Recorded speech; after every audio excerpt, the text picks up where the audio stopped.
Hello everybody and welcome to Nathan on Shuffle. This is an exciting episode and I'm excited to dive into it with you guys. This is basically episode 2 of my big kind of end of year album series.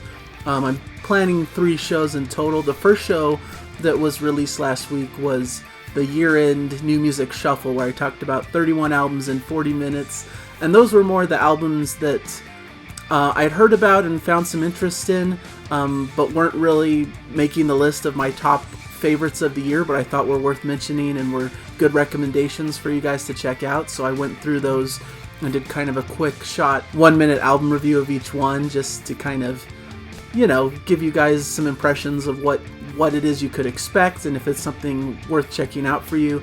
Now this show is going to be, I've kind of been thinking about it as honorable mentions.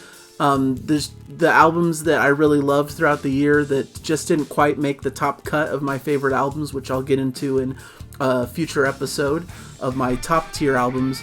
But kind of as I was developing this, I kind of decided to put it in a list of kind of the bottom half of my favorite albums of the year. So what I've decided to do is do a top 40 albums for the year 2021.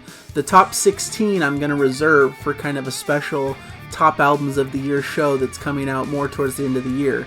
So this episode will focus on numbers 40 through 17 of my top 40 list of my favorite albums of the year.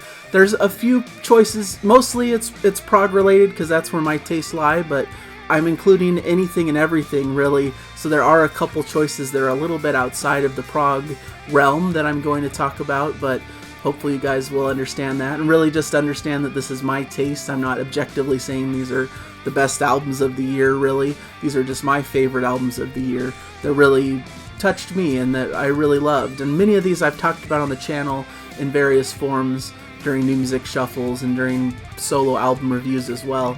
And so I'm not going to talk in depth. I don't consider these reviews. It's just me going through my list of my top from 40 to number 17 of my favorite albums of the year. So I'll probably go through them fairly quickly so this show isn't forever long, but it's another kind of ambitious show that gives you guys a whole new host of albums that are well recommended, you know, so in combination with my New Music Shuffle show from last week, it's a lot of new albums I know to look at and to dive into, but hopefully you guys, you know, are willing to check some of these out and see what sparks some interest. So basically that's the format today. I'm going to start off with a list of my top 10 EPs of the year though, because this seems to be happening maybe more and more as kind of the album format, you know, traditional albums aren't as popular maybe as they used to be. You know, that a lot of releases come out digitally, and sometimes a band or artist will release a single and it isn't necessarily part of an album, or they'll release a mini album of sorts, what I'm titling here as an EP, and release kind of shorter compact forms of music. And so there were several of them that I thought were worthy this year, so I'm going to talk about briefly the top 10 from my perspective. So this is basically in kind of the order that I discovered them. First is A.C.T. This was kind of they had another EP last year that was also strong. A.C.T. is kind of they're a band from Sweden that kind of does an eclectic style. They sound almost like Queen or Styx or something like that. They have kind of a poppier sound, but also a lot of prog built into it. One of my favorite bands that I've always loved. And so this was a great short EP from them. Next I have Crown Lands and White Buffalo. I did a show, and pretty much all of the ones I mentioned on my EP New Music Shuffle I did several weeks ago are listed here. So this is kind of more of a classic rock, kind of harder rock edged EP with some really great singing, kind of almost a Rush influence is what I'm hearing, but there's also some more atmospheric stuff, some prog flourishes, but mostly it's more in kind of a harder rock vein with focus on kind of this basic guitar and drums duo with some great singing on top of it. So that was really well recommended. One that I think kind of flew over a lot of people's radar is the Kite Experiment and the album Atmospherics. This is a project from John Mitchell of Frost, It Bites, Lonely Robot fame, Craig Blundell on drums, and then Chris Hargrave is also involved. So this was a great EP that really kind of harkens back to that John Mitchell classic sound like Lonely Robot. Just a really great little collection of songs. Next I have Cory, Wong, and Dirty Loops and the album Turbo. I really love this. I'm not sure if it's technically considered an EP, but it's very short, so it's more in a jazzier fusion pop kind of direction. Definitely some pop flourishes here. They do a cover of Thriller by Michael Jackson on here, and there's a lot of kind of jazzy instrumental kind of stuff on here as well. Cory Wong is a guitar player that's very notable in the modern music realm, and then Dirty Loops is kind of a trio of musicians that do really complex, cool, intricate pop music with this kind of keyboard, drum, bass trio, and singer, of course. So really a really cool album that was. I really enjoyed that. Next, Novena, The Stopped Clock. Novena is kind of a harder prog metal-ish band with Ross Jennings from Haken on vocals.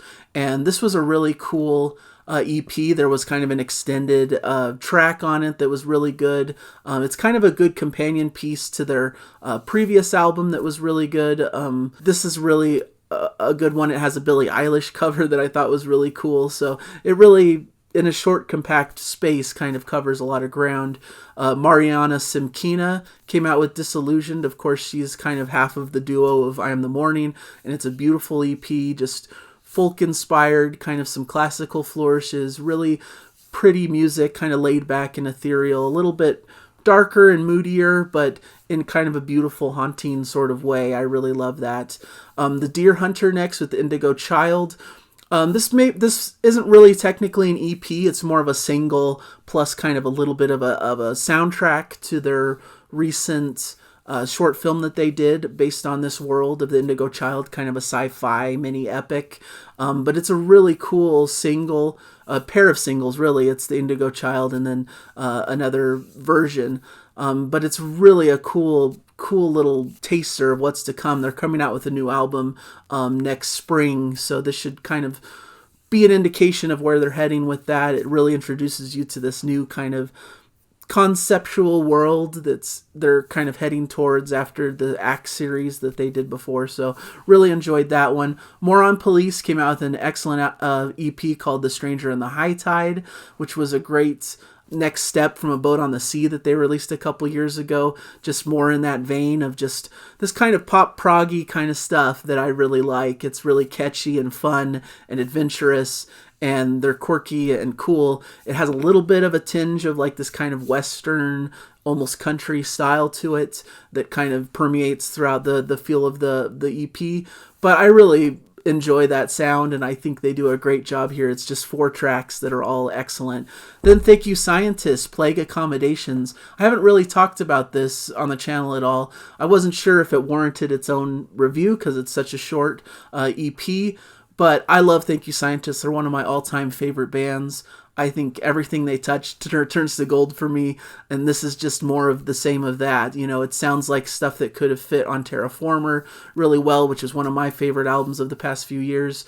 They have this great style of, you know, there's horns in the mix, there's a violin, and then this kind of eclectic, jazzy, but also funky, but proggy kind of mix mash of stuff. You know, there's maybe elements of like a King Crimson or Frank Zappa, but also more traditional poppiness in the vocal melodies. And, you know, it's just a really eclectic, great stew that I think really works well. And they're one of the premier prog bands for me. And then finally, another one kind of along the lines of the Deer Hunter, maybe not a traditional EP, Dirt Poor Robins and their Queen of the Night episode 1.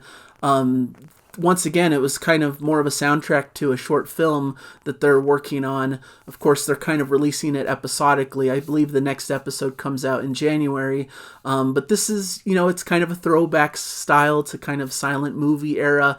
But the track especially the kind of main track single of the album is kind of more hearkening to their usual style, kind of throwback style rock, but with, very much kind of a slower build and more atmospheric and beautiful. I love the vocals. And then there's a couple more tracks that are more soundtrack-esque that kind of accompany that little film. So hard to really describe, but I thought it was really great music and deserves mention. Of course, they also came out with the great compilation album, Anthems to the Edge of the Earth, and a single that was on that one that wasn't on a prior album. So they really had a great presence this year, and there's a lot of new music they're promising to come in the near future. So those were my favorite EPs of the year. All right, so now we get into the top 40 albums of 2021. Starting with 40, we're just going to get to 17, and then I'm going to stop in this video, and I'm doing a kind of special thing for the top 16 that you'll see kind of in a different format and style. Hopefully you guys appreciate. I'm hoping it's kind of fun. But we'll get into the number 40 to 17, the albums that really grabbed me and I found really, really cool this year. So number 40 is the self-titled album by Konome. This is progressive metal from the UK, kind of like an old school Dream Theater vibe for a lot of it. There's almost kind of a Haken influence as well, kind of this new kind of version of progressive metal that is kind of, wrapped in this package that almost sounds like classic progressive metal, if that makes sense. The only thing that keeps this a little bit low is the singer to me is a little bit of an acquired taste that I still am kind of getting used to as I listen to this, but the music around it is really fantastic. And if you really like that kind of old school Dream Theater sound, it's a little bit unpolished. They're kind of a more indie type band. They're not on a bigger label or anything. It's more independent here.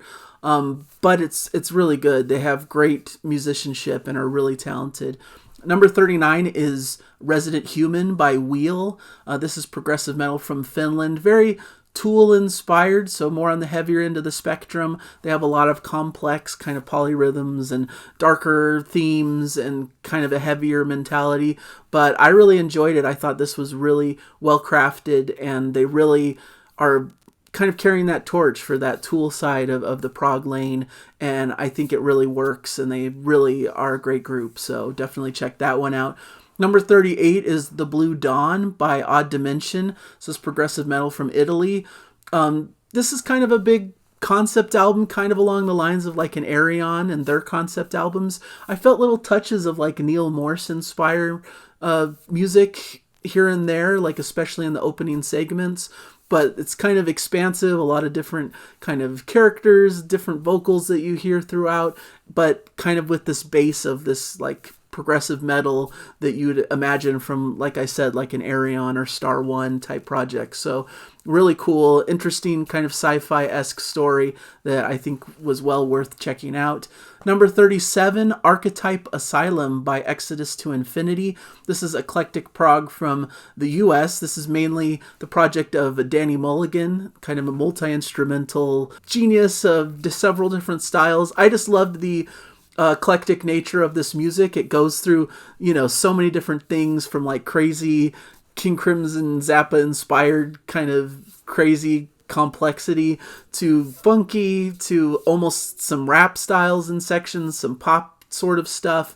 It just goes through so many different things that it really makes for a varied and fun listen that I just really loved this year. I thought it was really cool, so I wanted to mention it on this list at number 37. Number 36 is an album called Eleutheromania from Trope. This is, I believe they're LA based here in the United States. This is more kind of along the lines of like an Evanescence, more metal, but in a poppier way, kind of not too proggy, but little bits of that. But it's really cool. I love the female vocals. I think there's even some Tool inspiration in some of the songs here as well, but I really love the style here. I think it's really, really a great album that's I enjoyed more as I listened more, and it's just, I love kind of the catchiness, but also heaviness that I think permeates throughout and gives me that vibe. I really love Evanescence in their classic era, and I think this really kind of harkens back to that in a great way. Number 35 is one of the ones that's not really progressive at all, but I really liked. It's The Million Masks of God by Manchester Orchestra, more in like an indie pop sort of direction.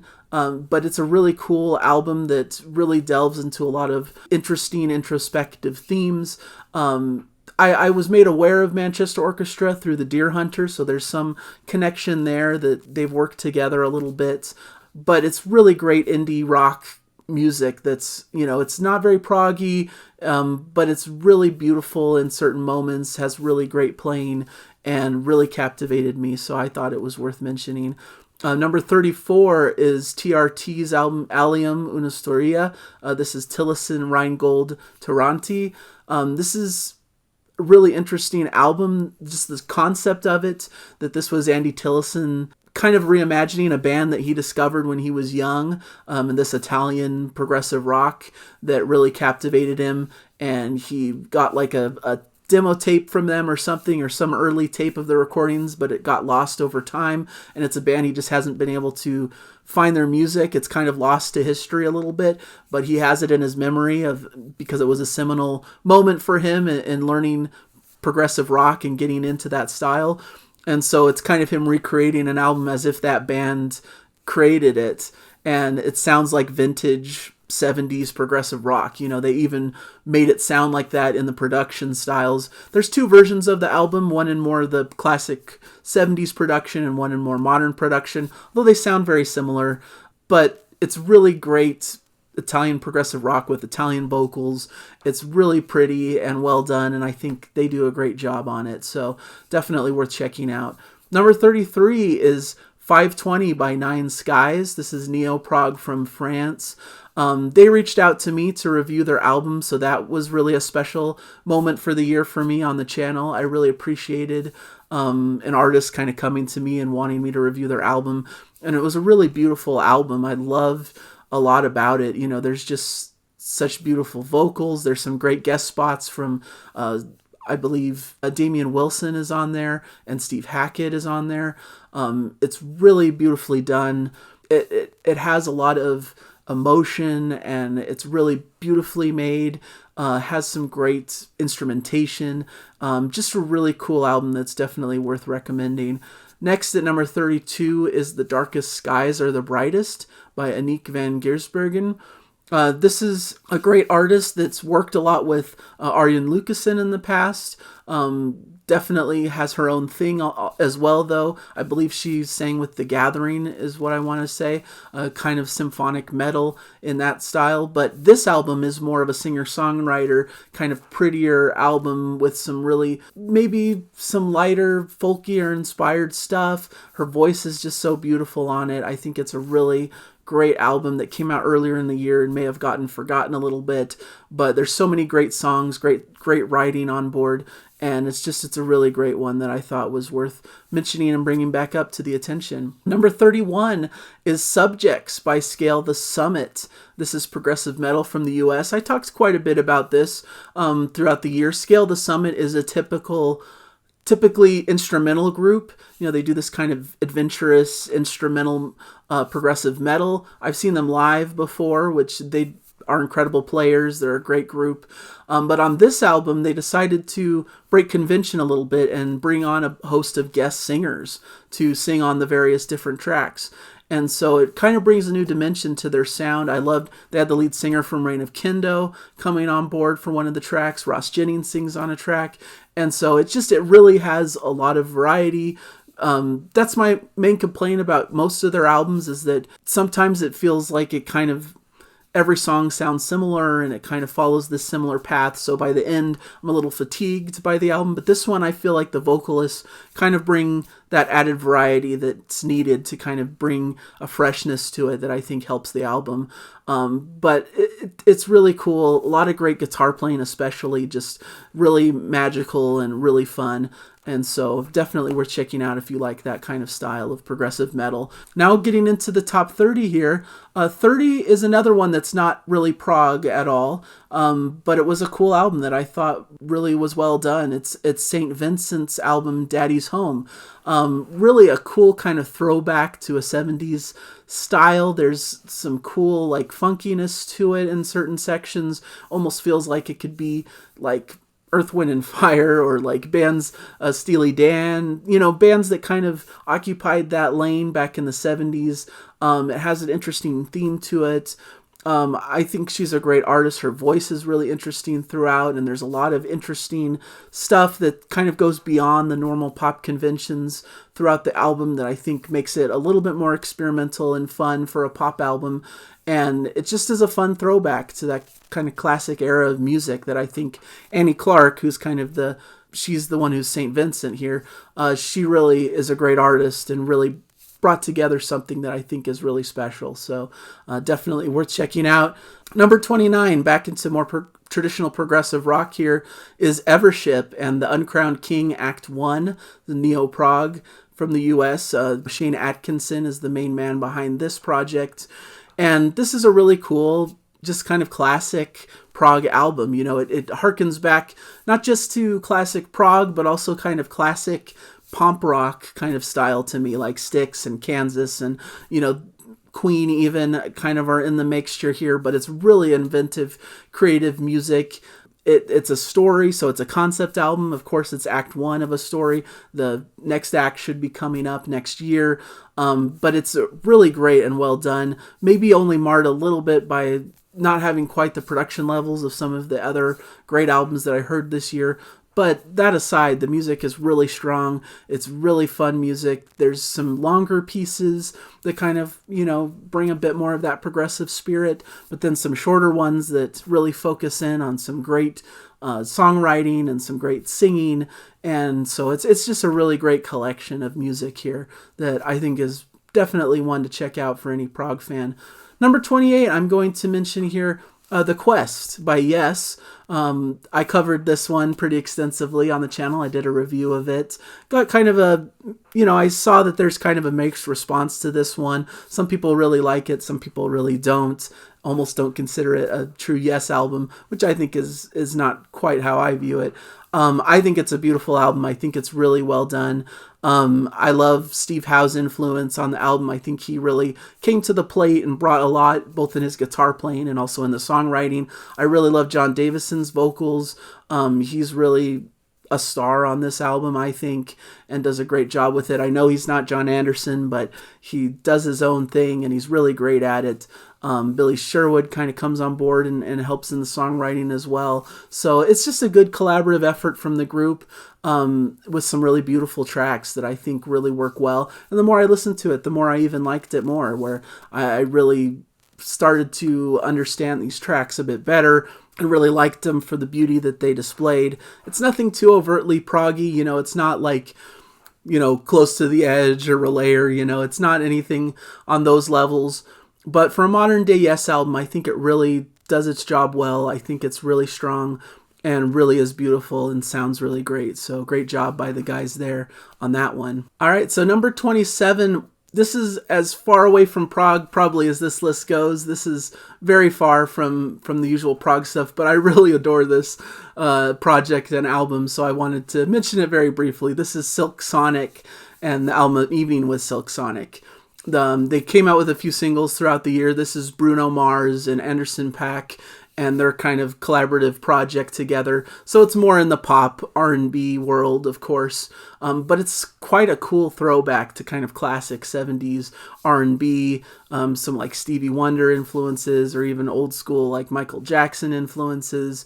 It harkens back to those classic groups of the 70s as well, like Stylistics and things like that. I really love that. It's kind of something my dad taught me a lot about. That's a style of music he really loves and enjoys. And so it brought back those feelings of like listening on the radio to kind of those classic 70s artists that my dad would listen to. So I really think this is an excellent album. I know it's more in the pop direction than probably a lot of you people watching will be comfortable with, but I really think it's well done. Great instrumentation, great music, and some really catchy, great melodies and fun grooves and funkiness that I think really works. and harkens back to classic eras of music. Number 26 is Harvest by A.C.T. This is eclectic prog from Greece. This was a really cool album that I really enjoyed. It's very quirky and eclectic and has a lot of different things going on. It kind of reminds me of like a Gentle Giant brought into a modern day. Definitely has some of that like counterpoint and kind of medieval Renaissance style feel to it. Maybe even Griffin is a good reference as well, to harken back to some classic bands, but they do it in such a great way. There's kind of a mixture of female and male vocals that I think really works, and it's a really cool album that definitely would be strongly recommended to all people that like prog, especially of that style of kind of the quirky, eclectic, almost jazziness of like a Gentle Giant. I think it's really cool and definitely was a standout this year. Number 25 is Beautiful Bedlam's self-titled album. This is heavy prog from Australia. I know a lot of people were interested in this when I did kind of a quick review of it in a New Music Shuffle. This is really cool, eclectic stuff. It really is kind of has these jazzy feels to it. It's very complex and intricate, and I really liked that about it. It's like kind of this puzzle you unpack as you listen to it. There's some heavier moments. I remember there's a bit of growling at different moments in the album, which isn't always my thing, so I always like to kind of give a disclaimer there, because I know there's probably listeners that don't like that stuff quite as much, similar to me. But overall, it really captivated me because of those complex melodies and intricate things that were happening in the music that really spoke to me and really were interesting to me and kept my attention throughout the record. I thought there's a good variety of stuff, great singing, great playing, and just great musicians overall. They kind of come from, I believe the band before this was A Lonely Crowd, this kind of came out from, which was also excellent, that I heard quite a while back, a few years ago now. But definitely worth checking out. I think that was a strong release this year that many people would really like if they checked out. Another one that's kind of off the prog path at number 24. This is maybe more of an obscure album, but a poppy album. This is the artist is Scary Pool Party, and the album is The Act of Forgiveness. This is actually a project of Alejandro Aranda, who actually competed on American Idol a few years ago, believe it or not, and he was, I believe, the runner-up in that season. But he was eclectic as an artist, especially for American Idol. He played a lot of his own stuff, he did a lot of originals, and it featured a lot of his intricate acoustic guitar playing and piano playing, and it was really cool to be introduced to this album that he put together that has a lot of that in it. You know, it's pop music for sure. Definitely don't go in expecting anything proggy in this. It's very pop, R&B, you know, those maybe even electronic moments on it as well, atmospheric music, but it goes through a lot of different feels and vibes, and there's a lot of great playing and intricate things going on that really interested me, more so than you'd normally hear in pop music, for sure. He plays some great acoustic guitar lines that are really complex and really cool, and also some great piano playing. So, you know, if you're into pop music and are looking for something that's better than the kind of the average pop that you hear on the radio, this could be something to turn your mind to. It's kind of a cool album that goes through a lot of different kind of styles within that pop lane, some jazzier, funkier stuff, some more electronica kind of stuff, some more soaring kind of indie pop kind of ballads. You know, it just runs the gamut, and I really liked that album quite a bit, and so I had to be on my list at some point here. Number 23 is Nad Sylvan's album Spiritus Mundi. Crossover prog from Sweden. Of course, Nad Sylvan's probably well known to many of you. He has worked with a lot of luminary prog musicians. He's been on tour recently with Steve Hackett, singing, kind of vocalizing a lot of Peter Gabriel stuff. His voice kind of has that quality to it of classic Peter Gabriel. He also has worked quite a bit with Roy Stolt on the Agents of Mercy albums. So those are really notable and great albums that I really treasure. But this is a great solo album that he did. He did a trio of solo albums before this that are more proggy in their style and really are highlights that I definitely recommend to you. Some people call them the Vampire Trilogy, I believe. But this is more singer-songwriter, kind of more laid-back style, kind of more, I believe these songs, the lyrics are based on different poems, and so it's poems set to music. It's very pastoral and sweet, But it really was a great listen. I think his vocals are really on point, really beautifully done. I think he has one of the best vocals out there. Just some really great playing as well. It's just really serene and beautiful to listen to. And so I really thought this was a good mix amongst some of these kind of more complex, intricate prog stuff. So really good. Number 22, another album that's not really in the prog world as well. This is Greta Van Fleet and the album The Battle at Garden's Gate. I really love this album.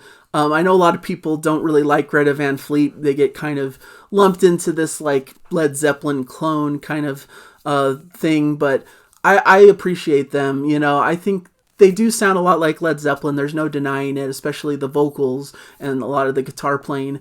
But they do have their own style that they infuse in it as well and bring this kind of classic rock feel.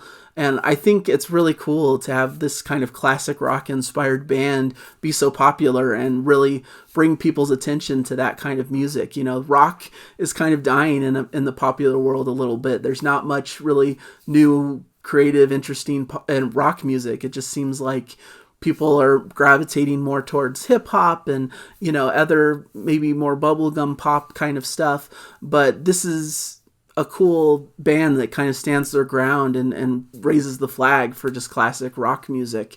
And so I really like that about them. The album I thought was more so, they kind of bring in their own style more on this album than they have in past albums, which was really appreciated. Several of the songs just really spoke to me and I feel like are kind of modern classics of rock. Broken Bells I thought is fantastic. It closes with somewhat of a epic with this big soaring guitar solo.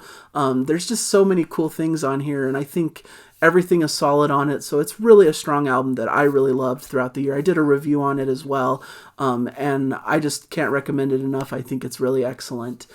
At number 21, I've got Glass Hammer and Scalagrim Into the Breach. Of course, this is symphonic prog from the US. I did a review of this. This was Glass Hammer kind of embracing more of a harder edge. It's more like the heavier Rush stuff and even a little bits of like maybe a Black Sabbath or things like that in the mix, Iron Maiden. Some of these darker, heavier, more classic metal kind of inspirations, but also their usual suspects of classic prog as well kind of mixed into that stew. But it was really interesting that it was such a heavy album for them, when usually they kind of veer more towards kind of the lighter side of Yes in their music. But this was them really embracing a darker sound, mostly to service the story, which is kind of a darker fantasy-inspired story. They brought on a new female vocalist, Hannah Pryor, who did an excellent job on a lot of these pieces. So really a great album, a standout album for them that I really thought was well done. The packaging of the product was good as well. The CD that I received from them, just really cool, and really you can delve into this world and the fantasy of it. I really love the fantasy inspiration as well because I'm just a lover of fantasy novels and things of that nature. At number 20, now we're getting into these just near misses of my top 16 that I'm going to be talking about. These are all great. Number 20 is Perfect Storm, their album No Air. This is neo-prog from the Netherlands. I really enjoyed this quite a bit. It's a fantastic album. I definitely recommend it. Listen to it. It's great. It just has this kind of classic style to it. It has some great singing there's some male and female vocals at different parts of the album. I love the title track. No Air is more of an atmospheric kind of slower track, but there's heavier tracks as well. It opens with quite a heavier statement for the album, and then there's these kind of cool rock instrumental sections that kind of they go into that really have some intricacy and interest in that way. So there's a lot of cool things in this blend of music, and I just think it's a really strong statement and really great music. So really check that one out. Next at number 19, we've got Life Signs, Altitude, neo-prog from the UK. This is a project kind of spearheaded by John Young, and bringing in a host of different musicians. And this is really a strong album as well. I've seen a lot of people mention it as one of their favorites for this year, so it's definitely placing high on a lot of people's prog lists for the year. It's a beautiful album. It was in consideration for my top list here.